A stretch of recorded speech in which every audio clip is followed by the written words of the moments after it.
Tahimik na pinirmahan ni Marina ang mapapeles ng diborsyo habang pinagtatawanan siya ng kanyang dating asawa sa opisina notaryo. Hindi ka man lang kumuha ng abogado. Hindi magiging maganda ang kahinatnan nito para sayo, sabi nito ng malakas para marinig ng lahat. Halos walang natira sa kanya. Isang lumang apartment at ni isang sentimo mula sa kanilang naipon. Umalis si Ricardo na nagdiriwang sa pag-aakalang siya ang nagwagi. Ang hindi niya alam, 3 araw bago ang pagpirma na iyon, nakatanggap si Marina ang isang tawag at ang tawag na iyon ang babago sa lahat. Nagising si Marina sa malakas na pagkalabog ng pinto. Umalis na naman si Ricardo nang hindi nagpapaalam. Tumingin siya sa orasan. 6:00 ng umaga, marahil ay nagjogging ito sa parke bago pumasok sa trabaho tulad ng ginagawa nito. Linggo-linggo, dahan-dahang bumangon si Marina, ramdam ang bigat ng 6 na taon nilang pagsasama. Sobrang tahimik ng bahay, isang katahimikang kabisado na niya. Nagpunta siya sa kusina at nagsimulang magtimpla na kape habang hinihintay na kumulo ang tubig. Tiningnan niya ang ref na puno ng mga paalala at bill na nakadikit gamit ang mga magnet. Lahat ay sulat kamay ni Ricardo. Bayaran ang Meralco, joint account, grocery, gamitin ang joint card. Huwag kalimutang i-transfer ang sahod mo.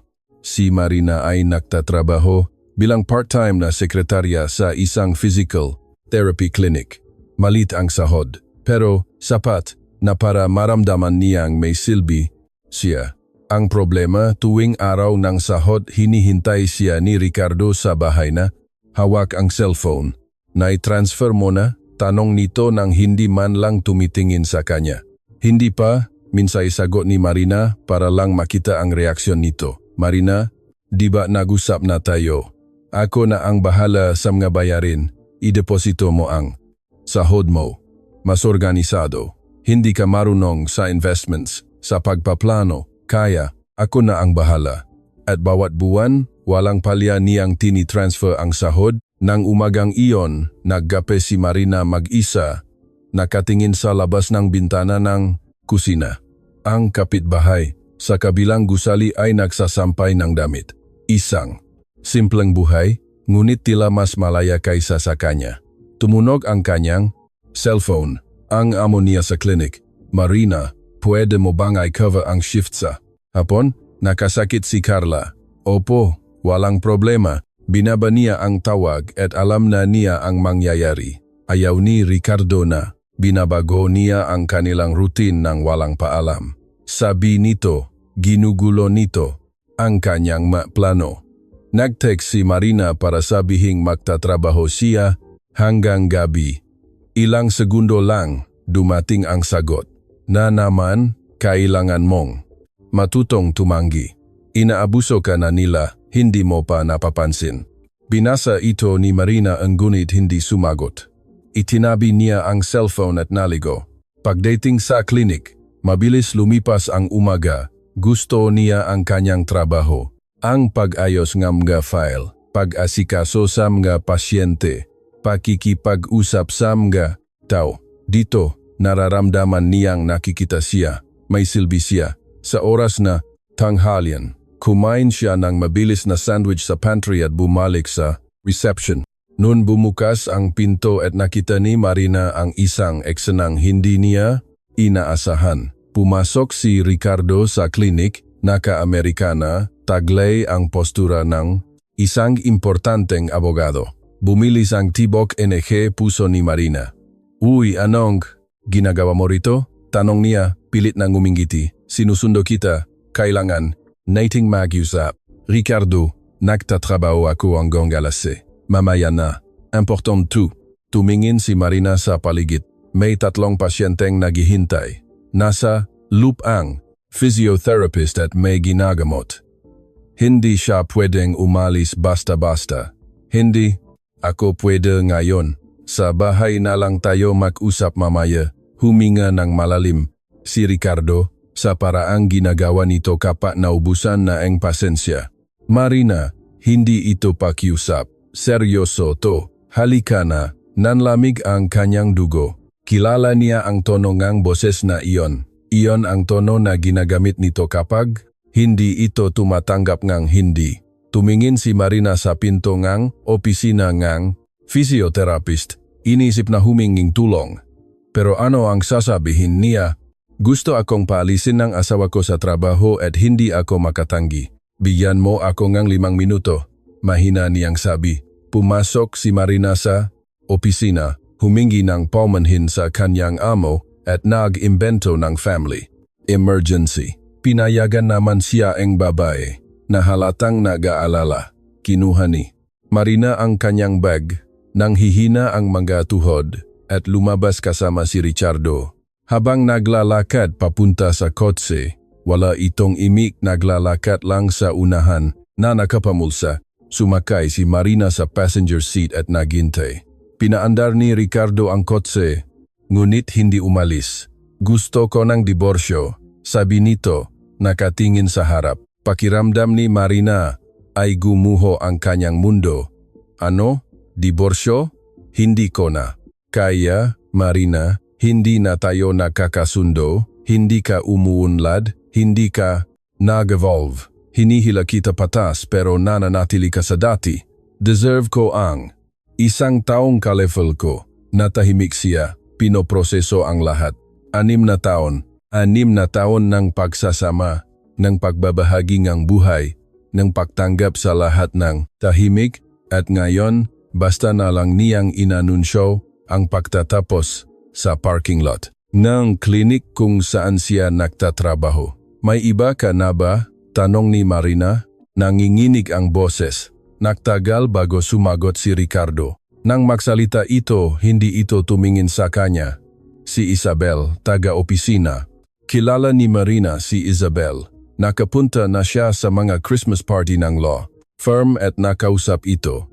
Isang babaeng maganda, bihis na bihis, at puno nga kumpiyansa. Lahat ng sinasabi ni Ricardo na wala kay Marina. Gaano nakatagal? Hindi na mahalaga yun, Marina. Nakapagdesisyon na ako. Walang saysay na. Magtalo pa. Sinabi ko sa'yo dahil nirerespeto kita. Inihanda ko na ang mga papeles ng diborsyo. Simple lang lahat. Sa'yo na ang apartment na galing sa nanay mo. Sa akin ang bahay, kotse, at mga naipon. Patas lang. Nakapangalan naman sa'yo ang apartment. Kaya walang problema. Naramdaman ni Marina ang galit na namumuo, ngunit mayroon ding kakaibang ginhawa na parabang isang kulungan ang bumubukas. Paano kung hindi ako pumayag? Sa wakas ay tumingin sa kanya si Ricardo, taglay, ang malamig na tingin na nakita na niya ng maraming beses. Marina, huwag kang maging isip bata, wala kang pambayad ng abogado. Inayos ko na ang lahat. Mas mabuti para sa lahat. Pumirma tayo at magpatuloy na sa sari-sarili nating buhay nang walang drama. Kumuha itong isang sobra mula sa briefcase sa likod at iniabot sa kanya. Basahin mo ng mabuti. May 1 linggo ka para magdesisyon, pero bibigyan kita na payo. Tanggapin mo na dahil kung lalaban ka, kilala ko ang sistema. Alam ko kung paano ito gumagana. At baka mas wala ka pang makuha. Kinuha ni Marina ang sobra, nangingini ang mga kamay. Pinaandar ni Ricardo ang kotse. Ihahatid na kita pabalik sa klinik. Tahimik ang biyahe pabalik. Nang bumaba si Marina sa kotse, hindi man lang hinintay ni Ricardo na may sara niya ng maayos ang pinto. Humagibis ito paalis, iniwan siyang mag-isa, hawak ang sobrang babago sa kanyang buhay. Pumasok si Marina sa klinik, muling humingi ng paumanhin at sinabing kailangan na niyang umuwi. Kinuha niya ang kanyang magamit at sumakay ng bus pauwi, yakap-yakap ang sobre. Pagdating sa bakanteng apartment, ang apartment na galing sa kanyang ina, ang tanging lugar na hindi makukuha ni Ricardo, umupo siya sa sofa at binuksan ang mga papeles. 20 pahina ang komplikadong legal terms, pero simple lang, ang buod, walang matitira sa kanya, walang naipon, walang magamit sa bahay, Maliban sa lumang 2-bedroom apartment na kailangan ng renovasyon. 3 beses binasa ni Marina ang lahat. Sa bawat linya, nararamdaman niya ang lumalaking kahihiyan. 6 na taon ng kanyang buhay, binuod sa 20 pahina ng malamig na papel. Kinuha niya ang cellphone para tumawag pero huminto siya. Sino ang tatawagan niya? Pumanaw ang kanyang ina 2 taon na ang nakalipas. Wala siyang kapatid. Lumayo ang mga kaibigan niya noong kasal pa sila. Laging sinasabi ni Ricardo na masamang impluensya ang mga ito. Mag-isa si Marina. Humiga siya sa sofa, hawak pa rin ang mga papeles at ipinikit ang mga mata. Tahimik na tumulo ang mga luha sa kanyang mukha. Umiyak siya hanggang sa makatulog. Pagkagising niya gabi na, may 3 text si Ricardo na pag-isipan. Mo na ba ang alok ko? Huwag mo nang pahirapan, Marina. Sumagot ka. Hindi siya sumagot. Itinapon niya ang cellphone sa sofa at nagpunta sa kusina para magtimpla ng tsa. Habang umiinit ang tubig, tumingin si Marina sa paligid ng apartment. Maliit, luma, pero sa kanya ito. Sa nanay niya ito dati, may mga masasayang alaala rito. Siguro, oras na para tanggapin. Pirmahan ang mga papeles, magsimula muli, magpatuloy mag-isa. Noon tumunog ang landline. Ang teleponong halos hindi na ginagamit. Sinagot ito ni Marina. Hello? Magandang umaga. Maaari ko po bang makausap si Ginang Marina Reyes? Ako nga po. Ako po si Ati, Hector Almeida. Tumatawag ako tungkol kay Ginang Elena Reyes. Kayo po ang kanyang pamangkin. Tama po ba? Bumilis ang tibok ngang puso ni Marina. Tita Elena, ilang buwan na, siyang walang balita mula rito. Nagpapadala silang sulat paminsan-minsan, pero hindi sila ganun kalapit. Opo, pamangkin niya po ako. May nangyari po ba? Nagkaroon ngang sandaling katahimikan sa kabilang linya. Ginang Marina, ikinalulungkot kong ipaalam na pumanaw na si Ginang Elena 2 linggo na ang nakalipas. At kayo po ang itinalaga bilang nag-isang tagapagmana sa kanyang huling habilin. Natahimik si Marina, mahigpit ang hawak sa telepono. Patay na si Tita Elena. Nakaramdam siya ng kirot ng pagsisisi. Sana mas dinalaw niya mas tinawagan. Pero laging sarado ang kanyang tiya. Mas gusto ang mag-isa at ang mga sulat kamay. Hindi ko po alam na pumanaw na siya, sabi ni Marina. Mahina ang boses. Naintindihan ko. Mabilis ang mapangyayari. Problema sa puso. Pumanaw siya. Habang natutulog, hindi nahirapan. Malumanay na paliwanag na abogado. Ginang, Marina, kailangan ko pong makipagkita sa inyo. May mga dokumentong kailangang pirmahan at mahahalagang impormasyon tungkol sa kanyang maari-arian. Maari po ba kayong pumunta sa opisina bukas ng umaga? Nag-isip ng mabilis si Marina. Umabsent na siya sa trabaho ngayon. Kailangan niyang pumasok bukas. May trabaho po ako bukas ng umaga. Pwede po bang sa tanghalian 12:00? Sige po. Ite-text ko sa inyo ang address. Hanggang bukas, Ginang Marina. Binaba niya ang telepono at nanatiling nakatayo sa gitnang sala. Pinoproseso ang lahat. Patay si Tita Elena. May mana, pero ano ba ang mayroon ang kanyang tiya? Naalala ni Marina ang lumang bahay kung saan ito nakatira. Isang lumang bahay sa isang malayong lugar. Siguro ilang magagamit, counting ipon. Walang makakapagbago sa kanyang buhay. Nag-vibrating cellphone. Si Ricardo na naman. Kailangan kong sagot bago mag-Biyernes.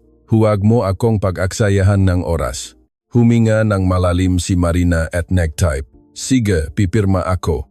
Ilang segundo lang dumating ang sagot. Mabuti, ay schedule ko sa notaryo sa Biyernes, 2:00 ng hapon. Huwag kang mahuhuli. Itinapon niya ang cellphone sa sofa at bumalik sa kwarto. Humiga siya sa kama at tumitik sa kisame, ramdam ang bigat na lahat. Sa loob ng wala pang 12 oras. Nagulo ang kanyang buhay. Diborsyo, pagtataksil, pagkamatay ngang tiya, mana. Nakatulog si Marina sa sobrang pagod, wala nang lakas kahit para magpalit ng damit. Kinabukasan, maaga siyang, gumising, naligo, at pumasok sa trabaho. Dumating siya bago ang lahat, inayos, ang resepsyon, inorganiza ang MGA file. Kailangan niyang panatilihin ang routine, panatilihing abala ang isip, dumating. Ang kanyang amo bandang alas 9 at kinausap si Marina sa opisina. Okay ka, lang ba? Bigla kang umalis kahapon. Pasensya na po, may problema lang sa pamilya pero naayos na po. Tumingin sa kanya ang babae na parang hindi naniniwala pero hindi na nagpumilit. Sige, kung may kailangan ka, sabihin mo lang sa akin ha? Nagpasalamat si Marina at bumalik sa reception. Mabagal ang takbo na araw. Sa tuwing titingin siya sa orasan, tila hindi gumagalaw ang makamay nito. Sa wakas, dumating ang alas 2. Magla-lunch lang po ako. Babalik ako pagkatapos. Nang isang oras, paalam niya. Ang opisina niyan, abogado ay nasa sentro, ng lungsod. Sa isang lumang ngunit maayos na gusali, sumakay si Marina ang elevator paakyat sa ika-4 na palapag at nakita ang isang pinto na may pangalang Ati. Hector Almeida, Law Office. Pumasok siya, maliit at maginhawa ang reception. Isang mabait na sekretarya ang sumalubong sa kanya at pinahintay siya. Ilang minuto lang, lumabas ang isang lalaking nasa mga 60s ang edad. Maputi na ang buhok, may salamin at magiliw ang ngiti. Ginang Marina, pasok po kayo. Puno nga libro at folder ang kanyang opisina. Umupo si Marina sa silyang kaharap ng mesa at naghintay. Binuksan ni Ati Hector ang isang makapal na folder at naglabas ng mga dokumento. Una sa lahat, nakikiramay po ako sa pagpanaw ng inyong tiya. Isa siyang kahangahangang, babay, salamat po. Sige, jijiretsuhin na kita dahil alam kong gilimitado ang oras mo. Malinaw ang huling habilin ng iyong tita Elena. Wala siyang anak, wala ring ibang malapit na kamag-anak. Kayo ang nag-iisang tagapagmana ng lahat ng kanyang ari-arian. Tumango si Marina, inaasahang sasabihin nito ang tungkol sa isang lumang bahay at marahil ay counting iPhone. Kasama-sama ari-arian ang isang lumang bahay sa San Juan, 13 commercial properties na badata mayor, pinapaupahan sa sentrong lungsod, shares sa 2 kumpanya pamilya, at isang pabrika, ne tela, na pag-aari, ne pamilya, sa loob, ne 3 henerasyon. Napakurap si Marina, nalilito, pasensya na po, hindi ko naintindihan. Anong commercial properties? Ngumiti si Ati Hector na parabang inaasahan ang reaksyon na ito. Napaka-pribadong tao nga inyong tiya, minana niya ang mga ari-ariang iyon mula sa kanyang ama, ang iyong lolo, at siya mismo ang namamahala sa lahat ng tahimik. Hindi siya nagyayabang, simple lang siyang namuhay. Ngunit malaki ang kanyang yaman. Inabot niya ang isang papel kay Marina, isang buot na mga ari-arian. Binasa niya ang mga numero at nahilo. Ang 13 commercial properties ay malalaking tindahan sa mga pangunahing lokasyon, pinapaupahan sa mga malalaking retail chain. Ang pabrika ng tela ay may mga kontrata sa mga kilalang brand ng damit. Ang mga shares ay nakakahalaga ng daan-daang libo. Tama po ba ito? Nanginginig na tanong ni Marina. Tama. At mayroon pa, nagiwan ng sulatang, iyong tiya para sa iyo. Hiniling niyang personal kong ibigay ito. Kumuha ang abogado NG isang naninilaw na sobremula sa folder at iniabot kay Marina. Binuksan niya ito ng maingat. Sa loob ay isang sulat kamay na may pinong letra. Ni Tita Elena, mahal kong Marina, kung binabasa mo ito, ibig sabihin ay wala na. Ako, patawarin mo ako kung hindi ako naging mas malapit sa buhay mo. Palagi, akong naging mapag-isa. Ngunit alamin mong pinagmamasdan kita mula sa malayo. Ang iyong mga sulat ay nagdulot sa akin ng saya. Alam kong nagpakasal ka sa isang lalaking hindi ka pinapahalagahan. Alam kong namumuhay ka sa isang maliit na mundo, mas maliit kaysa sa nararapat sa'yo. Kaya, iniwan ko ang lahat sa'yo. Hindi lang ito pera, Marina, ito ay kalayaan. Gamitin mo ang yaman na ito upang maging masaya, upang gawin ang mga desisyon na hindi mo kailanman nagawa. At tandaan mo, mas malakas ka kaysa sa iyong inaakala. Nagmamahal, Tita Elena. 3 beses binasa ni Marina ang sulat. Ramdam ang pagtulong ang luha. Alam ng tiya niya. Palagi niyang alam. Magkano po ang halaga ng lahat? Tanong ni Marina, pinupunasan ang mukha. Nagbuklat ng ilang papel si Ate. Hector. Sa isang konserbatibong pagtatanya, humigit kumulang 80 milyong piso. Pakiramdam ni Marina ay hihimatayin siya. 6 milyon. Siya na laging nagpapaalam para bumili ng sapatos. Siya na tinitransfer ang buwang sahod buwan-buwan, 80 milyon. Kailan po ito magiging opisyal? Ang proseso ng pag-ayos ng mana ay aabutin ng 10 araw na trabaho. Mayos na lahat. Walang magiging problema. Sa tingin ko, sa loob ng 2 linggo, maaari mo nang simulang galawin ang mga ari-arian. Nagbilang si Marina sa isip, 2 linggo. Ang diborsyo ay nakatakda sa loob ng 3 araw. Kung pipirmahan niya sa Biyernes, sa loob ng 2 linggo, opisyal na siyang diborsyado at ang mana ay sa kanya. Lamang buong-buo. Tumingin siya sa abogado at maingat na nagtanong, Ate, Hector, maari po ba akong magtanong ng isang legal na katanungan? Siyempre, kung ako ay nasa proseso ng diborsyo at nakatanggap ako ng mana pagkatapos ma-finalize ang diborsyo, may karapatan ba ang aking dating asawa sa anumang bahagi nito? Tinanggal ni Ate Hector ang kanyang salamin at pinunasan ito.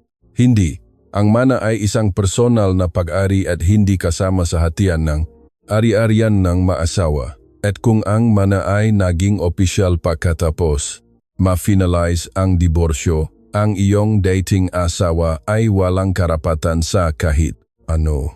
Nakaramdam si Marina ang isang bagay na hindi niya naramdaman sa loob ng maraming taon. Kapangyarihan, kontrol, tahimik na hustisya at obligasyon ko po bang sabihin sa kanya ang tungkol sa mana habang nasa proseso kaming ng diborsyo? Umiling ang abogado. Hindi. Hanggat hindi pa natatapos ang pag-aayos mana, teknikal na hindi ka pa may-ari na anuman.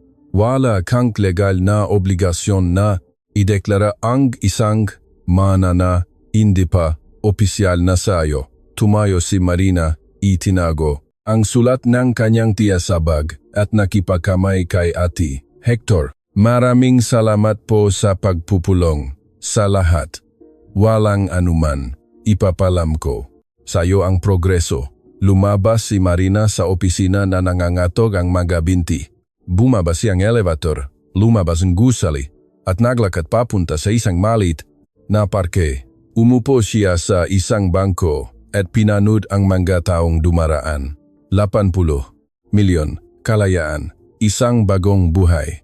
At hindi malalaman ni Ricardo ang anuman. Kinuha niya ang kanyang cellphone at binuksan ang mga mensahe nito. Ang huli ay nagsasabing, alas 2 ng hapon. Huwag kang mahuhuli. Dahan-dahang naktipa si Marina, sige, nandoon ako. Ipinadala niya. At sa unang pagkakataon sa loob na 6 na taon, tunay siyang ngumiti.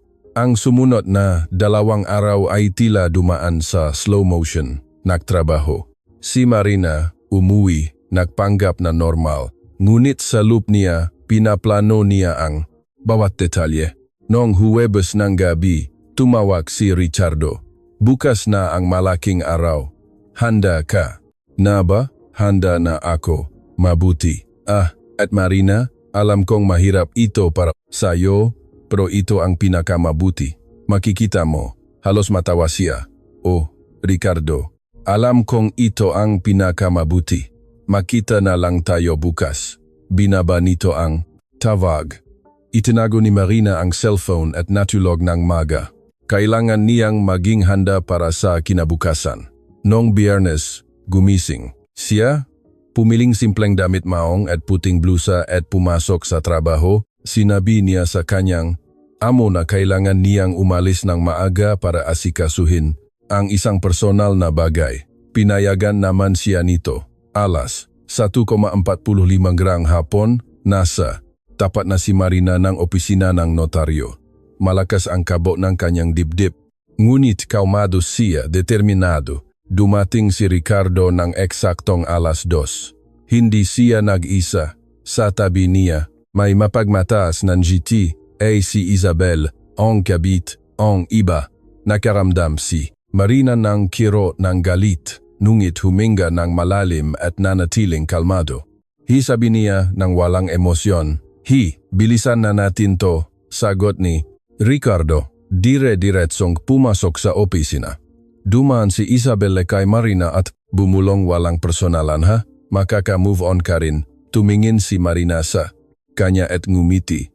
Isang kalmadong ngiti, halos may halong awa. Alam ko, at pumasok siya sa opisina, handang pirmahan ang kanyang kalayaan. Maliit ang opisinang notaryo at amoy lumang papel. Dumiretso si Ricardo sa counter. May appointment ako, consensual divorce. Ilang minuto lang, nasa silid na silang tatlong ang notaryo. Tahimik na umupo si Marina habang nakmamadaling inabot ni Ricardo ang mga dokumento. Binasa mo ba lahat ng maayos? Tanong nito nang hindi tumitingin sa kanya. Binasa ko. Nasa tabi niya si Isabel, bihis na bihis. Tinitignan si Marina mula ulo hanggang paa. Alam mo Marina, sabi ni Isabel, maganda ang idudulot sa iyo ang diborsyong ito. Matututo kang tumayo sa sarili mong ngumiti ng kalmado si Marina. Tama ka, marami nga akong matututunan. Sinimulang basahin ng notaryo ang kasunduan. Mapupunta kay Marina ang lumang apartment. Mapupunta kay Ricardo ang lahat. Bahay, kotse, at ang 82,000 pisong naipon. Wala po kayong kasamang abogado. Ginang Reyes, punang notaryo. Sigurado po ba kayong naiintindihan ninyo ang lahat ng nakasulat? Bago makasagot si Marina, sumabat si Ricardo. Naintindihan niya. Napag-usapan na namin ang lahat. Tumingin ang notaryo kay Ricardo nang may pagdisgusto. Ginu, kailangan ko pong marinig mula kay Ginang Reyes. Naintindihan ko po ang lahat ng nakasulat. Sumasang-ayon ako sa lahat. Inihanda ng notaryo ang mga papel para sa pirmahan. Mabilis na pumirma si Ricardo at itinulak ang mga papel kay Marina. Ikaw na, tatagalan mo pa ba? Tanong ni Ricardo nang walang pasensya. O kailangan mo pang basahin ko ulit para sayo? Humagigik si Isabel. Kinuha ni Marina ang ballpen at tahimik na pumirma. Isa, 2, 3 beses. Ayan, aprobado na ang diborsyo, sabing notaryo. Agad na tumayo si Ricardo at umalis, nang hindi lumilingon. Sumunod si Isabella, binayan si Marina ng isang huling tingin ng awa. Lumabas si Marina sa opisina at naglakad papunta sa sakayan ng bus. Tapos na, opisyal na siyang diborsyado at sa loob ng wala pang 2 linggo, opisyal na siyang magiging milyonarya. Nang gabing iyon, nagpa-deliver si Marina ng pizza. Lahat ng bagay na hindi pinapayagan ni Ricardo dahil sayang sa pera. Habang kumakain, tumunog ang telepono. Si Ati Hector, Ginang Marina, maayos. Ang takbongang paayos ng mana. Sa loob ng 8 araw, matatapos na ang lahat. Salamat po. Binaba niya ang tawag at tiningnan ang WhatsApp.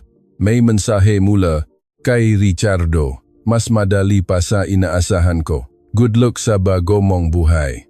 Binura ni Marina ang usapan. Blinok ang numero niya at ni Isabel. Pagkatapos ay kinuha ang sulat ni Tita Elena at binasa ulit. Gamitin mo ang yaman na ito upang maging masaya, upang gawin ang mga desisyon na hindi mo kailanman nagawa. Kumuha si Marina ang isang notebook at nagsulat ng mga gagawin. 1. Hintayin. Matapos ang pag-ayos ng mana. 2. Bisitahin ang pabrika ni Tita. 3. matutunang, pamahalaan ang lahat. 4. Mabuhay. Ginuhitan niya ang huling salita ng 2 beses. Ang masumunod na araw ay kakaiba. Patuloy siyang nagtrabaho sa klinik, sumakaing bus, namuhay tulad ng dati, walang nakakaalam ng anuman. Sa mata ng mundo, siya pa rin ang dating Marina. Pero sa loob, nagbago na ang lahat. Sa 8 araw, tumawag si Ati. Hector, Ginang Marina, tapos na po ang pag-ayos ng mana. Lahat ay nakapangalan na sa inyo. Maari po kayong dumaan sa Lunes ng umaga para pirmahan ang mahuling dokumento. Bumilis ang tibok ang puso ni Marina. Opo, alas 9, sige po. Noong Lunes, maagang gumising si Marina at dumiretso sa opisina. Sinalubong siya ni Ati. Hector ngang isang malaking ngiti. Congratulations, Ginang Marina. Opisyal na, kayo na ang may-ari ang lahat ng ari-arian. Inilapag nito sa harap niya ang isang tumpok nga dokumento, susi, at bank cards. Sobrang dami na nahilo si Marina. Saan niyo po hustong magsimula? Tumingin si Marina sa mga susi at nagkaroon ng ideya. Gusto kong bisitahin ang pabrika. Ang pabrika ang aking tiya. Ngumiti si Ate. Hector, kailan niyo po gustong pumunta? Tumingin si Marina sa orasan. Ngayon na. At sa unang pagkakataon sa kanyang buhay, gumawa ng desisyon si Marina Reyes nang hindi nagpapaalam kaninuman. Ang pabrika ay nasa isang industrial na lugar malayo sa sentro, nakotse sila ni Ati. Hector, iginigit nitong samahan siya sa unang pagbisita. Habang nasa biyahe, ipinaliwanag nito ang mga pangunahing kaalaman tungkol sa negosyo. Ang pabrika ay gumagawa ng tela para sa mga uniforme ng eskwelahan at kumpanya. Mayroon itong maka-fetich na empleyado. Ang iyong tiya ay pinamamahalaan ito mula sa malayo, ngunit mayroon siyang pinakakatiwalang manager na si Aling Cleo. 20 taon na siyang nagtatrabaho doon. Tahimik na nakinig si Marina, sinusubukang isapuso ang lahat. Pagdating nila, nakita niya ang isang malaking bodega. Puti ang pintura. May asul na gate at ang pangalang Talang Helena sa malalaking letra. Bumusina si Ati. Hector at binuksan ng isang gwardiya ang gate. Pumarada sila malapit sa pangunahing pasukan. Bumaba si Marina sa kotse at naamoy ang pintura at tela sa hangin. Isang babaeng nasa mga 50s ang edad ang lumabas sa pintong ng opisina. Siya ay maliit, maikli ang buhok at may magiliw na ngiti. Ati, Hector, mabuti, naparito kayo. Aling Cleo, ito si Ginang Marina, ang bagong may-ari. Tumingin ang babae kay Marina at lalong lumawak ang ngiti. Marina, Diyos ko, ang laki mo na, ang huling kita ko sa'yo, mga 10 taong. Gulang ka pa lang. Nagulat si Marina, makakilala po tayo. Dinala ka en tiya mo sa birthday party mo noon. Siguro hindi mo na naalala, bata ka pa. Lejing, bukang bibi ka ni Ginang Elena. Nakikiramay ako sa pagpanaw niya. Salamat po. Pumasok sila sa opisina. Simple lang ito. Ilang mesa, lumang computer, mga metal na filing cabinet, mula sa mga bintana. Nakikita ni Marina ang production floor. Malalaking makina. Mga empleyadong nagtatrabaho, mga rolyo nga tela. Gusto niyo pa po bang magpatuloy sa pagtatrabaho rito? Tanong ni Marina. Tila nakahinga ng maluwag si Aling Cleo. O, kung papaya ka, kailangan kita. Nakipagkamay ang babae kay Marina. Nang gabing iyon, nag-resign si Marina sa klinik sa pamamagitan ng telepono. Wala nang balikan. Tapos na ang dati niyang buhay. Makalipas ang ilang araw, tumawag si Aling Cleo. Marina, may darating na importanteng kliyente bukas, malaking kontrata. Gusto mo bang narito ka? Tumingin si Marina sa bagong damit na binili niya. Ang unang pagkakataon sa loob ng maraming taon na pumili siya ng isang bagay ng walang paalam. Gusto ko. Anong oras? Alas 10 ng umaga. Kinabukasan, dumating ang kliyente, isang lalaking naka-Amerikana na may pagdududang tumingin kay Marina. Masyado kang bata para maging may-ari ng isang pabrika. Mahigpit na nakipagamay si Marina. Kakaman ako lang, pero mabilis akong matuto. Tumagaw na isang oras ang pagpupulong. Si Aling Cleo ang nagpaliwanag ng teknikal na bahagi. Sa huli, nagtanong ang lalaki, at balak niyo bang panatilihin ang pabrika o ibebenta niyo? Lahat ay tumingin sa kanya, balak kong panatilihin at palakihin. Ngumiti ang kliyente, mukhang nasiyahan. Mabuti. Gusto kong makipagtrabaho sa mga kumpanyang may pangmatagalang pananaw. Sa huli, sinabi ng kliyente na ipapakita niya ang proposal sa kanyang makakasosyo. Pag-alis nito, nakdiwang si Aling Cleo. Ang galing mo. Nagustuhan ka niya? Ngumiti si Marina.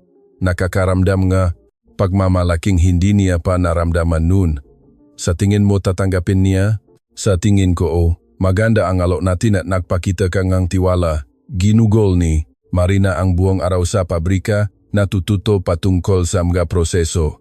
Gabi na nang umuwi siya sa taksi pauwi. Tumingin siya sa bintana at nakita ang maliwanag na lungsod, isang lungsod na dati tila napakalaki at impossible. Ngayon, pakiramdam niya kaya niyang abutin ang lahat. Ngunit hindi pa alam ni Marina na may isang tao malapit nang matuklasan ang katotohanan tungkol sa kanyang mana. At hindi matutuwa ang taong iyon sa balita. Nasa opisina si Richardo. Nagre-review ang isang kaso. Nang makatanggap siya ang tawag mula kay Mark, isang kasamahang abogado na humahawak ng mga kaso ng mana. Richardo, kamusta? May katanungan lang ako. Ano yun Mark? Kamakailan lang? Nagdiborsyo kayo ni Marina Reyes. Tama? Kumunot ang no ni Richardo. Oh, bakit? Nakikita ko kasi rito sa sistema ang isang kaso ng mana na natapos. Noong nakaraang linggo, isang Helena Reyes ang nag-iwan ng malaking mana kay Marina Reyes. Siya ba yung ex mo? Nanlamig ang dugo ni Ricardo. Mana? Anong mana? Napakalaking halaga. Ma-commercial properties, isang pabrika, shares. Tinatayang nasa 80 milyong piso. Halos mahulog ang telepono sa kamay ni Richardo. 80 milyon? Binuksan ang kaso 2 linggo na ang nakalipas at natapos noong nakaraang linggo. Hindi mo alam. Binaba ni Ricardo ang tawag ng hindi sumasagot. Nanginginig ang kanyang makamay. Binuksan niya ang computer at pumasok sa sistema ng public records. Inilagay niya ang pangalan ni Marina at nandun nga, lahat ng ari-arian ay nakarehistro sa pangalan niya. Petsa ng rehistro. 6 na araw pagkatapos ng kanilang diborsyo. Mabilis siyang nagwenta. Namatay ang tiya bago ang diborsyo. Alam ni Marina, alam niya at wala siyang sinabi. Tumayo si Ricardo nang napakabilis na natumba. Ang kanyang silya. Okay ka lang? Tanong ng isang intern. Umalis ka sa harapan. Ko, sigaw ni Richardo. Kinuha ang kanyang coat at lumabas. Pumasok siya sa kotse at nagmamadaling nagmaneho papunta sa Registry of Deeds. Kailangan niyang makita ang mga dokumento. Sa pila, namumula at pinagpapawisan si Ricardo. Nang siya na ang tinawag, humingi siya ng mga certified true copy ng lahat NG ari-ariang nakapanggalan kay Marina Reyes. Inimprenta NG empleyado anga, lahat. 5 pahina, 3 commercial properties, 1 lumang bahay. At ang pabrika. Binasa ni Ricardo ang bawat linya, bawat petsa, bawat halaga. Totunga, milyonarya si Marina at nawala sa kanya ang lahat. Bumalik siya sa kotse at sinuntok ang manibela, nasugatan ang kamay. Walang-wala ang sakit na, pisikal kumpara sa sakit ng pagkakatantong na lokosya. Tinawagan niya si Marina, nung it cannot be reached. Nagpalit na ito numero. Sinubukan niyang mag-message sa WhatsApp. Nakablock, nagmaneho siya papunta sa lumang apartment ni Marina. Ilang beses siyang nak-doorbell, ngunit walang sumasagot. Lumabas ang isang kapitbahay. Kung hinahanap niyo po yung babaeng nakatira diyan, Lumipat na po siya 1 linggo na ang nakalipas. Saan? Hindi ko po alam. May dumating lang na lipat bahay truck at umalis na siya. Bumaba si Ricardo na parang gustong sumiga. Nawala na siya, nagpalit ng numero, ng tirahan.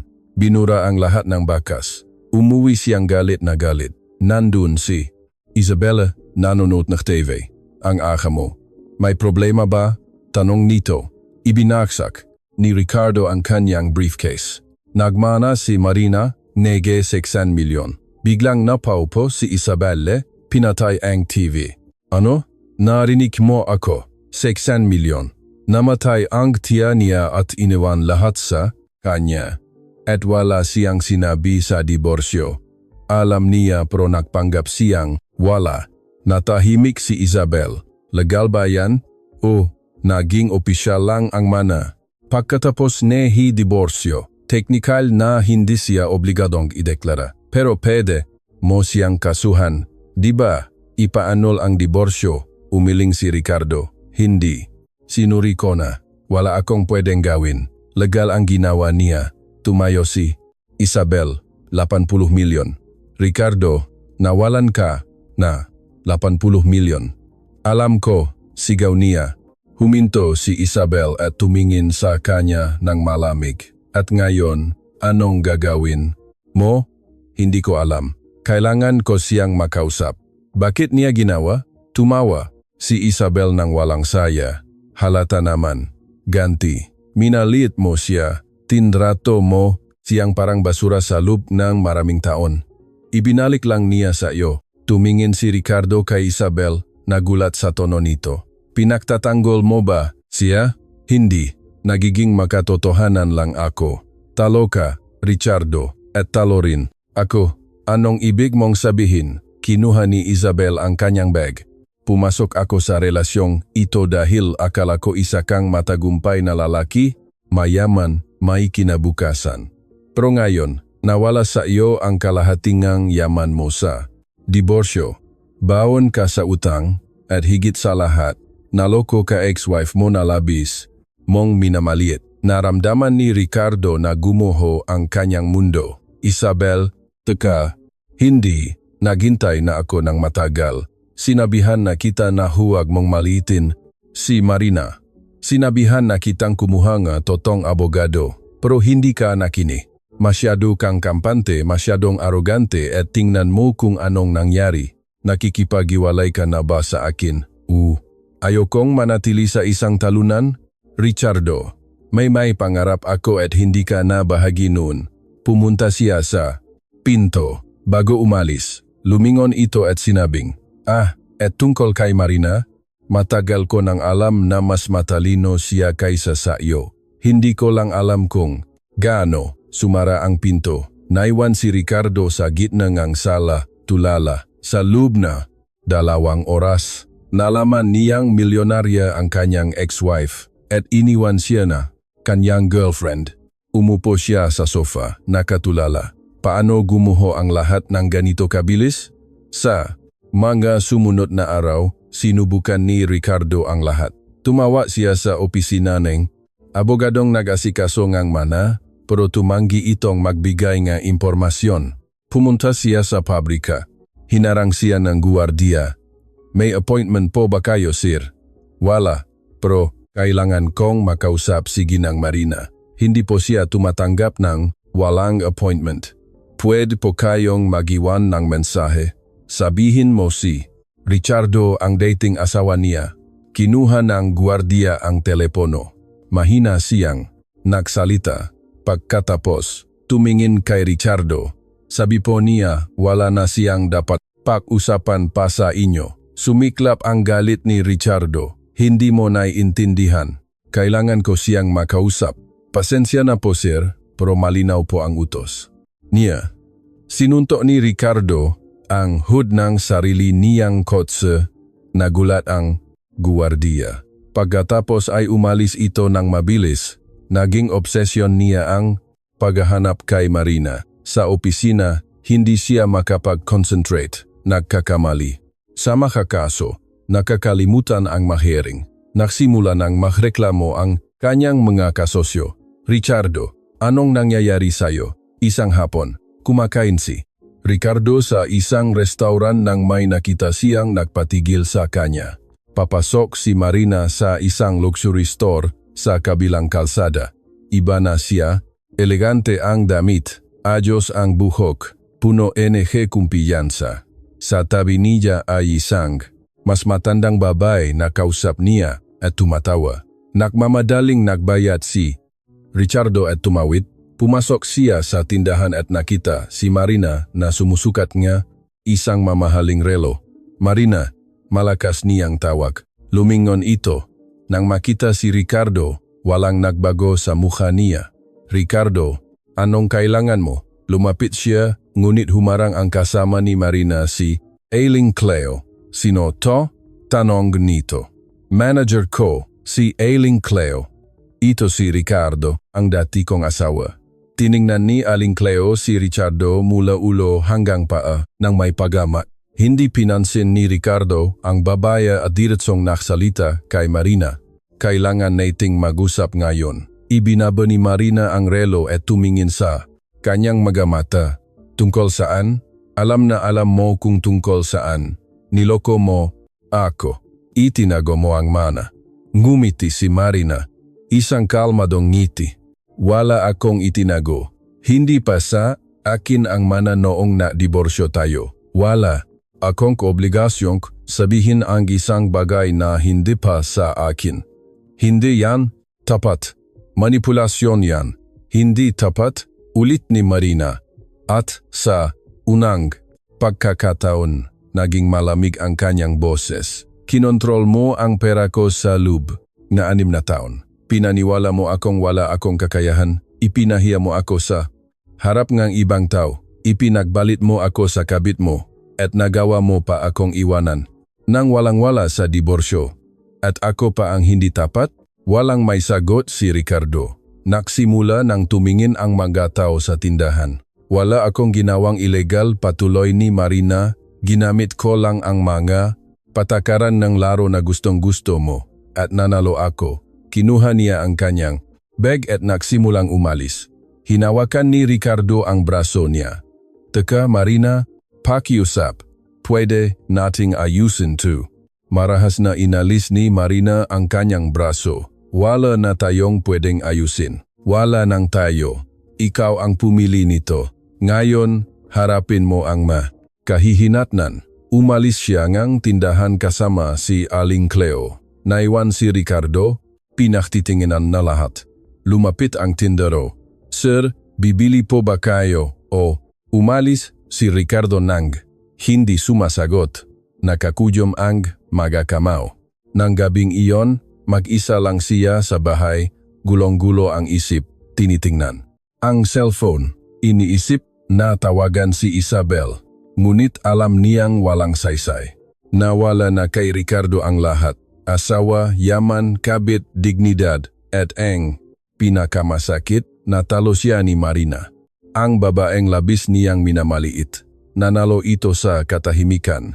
At ngayon si Ricardo ay mag-isa, bagsak, at napahiya eksakto ang pinlano niya para kay Marina. Ngunit may ibang plano ang tadhana at mayroon pang isang huling sorpresa si Marina. Lumipas ang 3 buwan. Magkaiba na ang mundo nina Marina at Ricardo.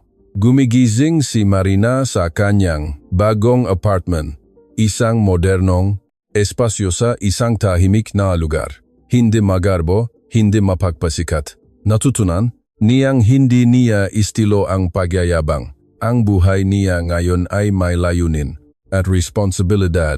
Si Aling Cleo ay naging higit pa sa isang manager. Isa na siyang kaibigan at gabay. Isang araw, isang babae ang dumating sa reception kang pabrika. Si Isabel pala, walang makeup, simpleng damit, mukhang pagod. Anong kailangan mo? Tanong ni Marina. Kailangan kong tulong. Hindi matanggap ni Ricardo ang paghihiwalay namin at patuloy niya akong ginugulo. Narinig kong tumutulong ka sa mga babaeng may legal na problema. Kailangan kong restraining order. Natahimik si Marina. Ang babaeng nang asar sa kanya sa opisina ng notaryo, ngayon ay humihingi ng tulong. Bakit kita tutulungan? Dahil alam mo kung paano siya kumuha si Marina ng isang business card. Tawagan mo ang abogadong yan, walang bayad. Pagkatapos, maglaho ka na sa buhay ko. Kinuha ni Isabelong card at umalis. Naiwan si Marina, hindi nakakaramdam na galito, kasiyahan, kundi kapayapaan. Samantala, patuloy na bumabagsak ang buhay ni Richardo. Natanggal siya sa law firm, nawalan ng kliyente, sinira ang reputasyon ng kumpanya. Dahil walang sahot nagsimula siyang madelay sa mga bayarin. Ang bahay na nakuha niya sa diborsyo ay nakasangla. May 2 buwan siyang magbayad o mawawala ito. Sinubukan niyang ibenta ang kotse, ngunit mababa na ang halaga, halos hindi nito natakpan ang kalahati ng kanyang utang. Sa huli, nanalo siya sa isang kaso at nakatanggap ng bayad, ngunit halos hindi ito sapat para sa kanyang manaipong utang. Bagsak siya, pagod, at mag-isa. Isang hapon, nakita niya si Marina na lumalabas sa isang restauran kasama ang isang lalaking nasa 50 selas. Mukha silang malapit sa isa't isa. Nakaramdam si Richardo ngang selos. Mula sa malayo, pinanut niya silang magpaalam sa isang formal na pagkakamay. Sumakay si Marina sa isang kotseng may driver. Doon niya napagtanto ang isang masakit na katotohanan. Tuluyan nang move on si Marina.